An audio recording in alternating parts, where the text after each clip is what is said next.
ഇതാ വഴിയല്ലേ? ആത്തെന്തായിരുന്നു പരിപാടി? അമ്പലത്തിലൊരു വഴിപാടിന്റെ കാര്യം പറഞ്ഞ. വഴിപാടായിരുന്നല്ലോ, നല്ല കാര്യമായിട്ടായിരുന്നല്ലോ. തോന്നിയ ദിവസം പറയരുത്. തോന്നിയ ദിവസം കാണിച്ചിട്ട് ആ പാവം ജവാന്റെ ഫോട്ടോയില് മാലിട്ട് ചന്ദനത്തിലെത്തിക്കണോ അല്ലേ? പുരുഷേട്ടനെങ്ങാനും അറിഞ്ഞാ പിള്ളേച്ചന്റെ ഫോട്ടോയില് മാലിട്ട് ചന്ദനത്തിലെത്തിക്കേണ്ടി വരും. വീട്ടിൽ വെച്ച് ചതവയ്ക്കും.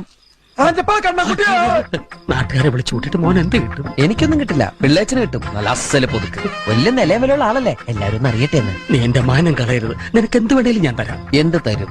എന്ത് വേണം? അച്ഛന്റെ കയ്യിൽ നിന്ന് കള്ളക്കണക്ക് എഴുതി വാങ്ങിച്ച കുരുടിമുക്കിൽ 25 സെന്റ് സ്ഥലം. അയ്യോ മാധവ, അത് അയ്യോ മാധവ, അത് എഴുതി തരുമൊന്നും വേണ്ട. അവിടെ ഇത്തവണ എനിക്ക് വിത്തർക്കണം. അതെന്റെ ഒരു മോഹ. ഞാൻ പടവല വിട്ടിരിക്കുക. ആയിക്കോട്ടെ, അത് വിറ്റ് കഴിഞ്ഞാൽ എനിക്ക് വിത്തർക്കാലോ. ഇറക്കാം. ഉറപ്പാടാം. പോകാൻ വരട്ടെ. ഇതൊക്കെ മറക്കാതിരിക്കാൻ ഞാനൊന്നും കൂടെ തന്നാലോ? വേണ്ട, ആരും കാണൂല. വേണ്ടെന്നേ.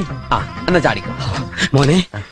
ഇന്ന് നീ അവിടെ കക്കാൻ കയറരുത്. ഇന്ന് അവിടെ നിന്ന് എന്തെങ്കിലും പോയാൽ നാളെ എന്റെ തലയിലാവും. ഓ, എന്നാ മറ്റന്നാളാവാം. അതിന്റെ പിറ്റേന്ന് എന്റെ തലയിലാവും. സ്ഥിരാണല്ലേ? ചാടിക്ക.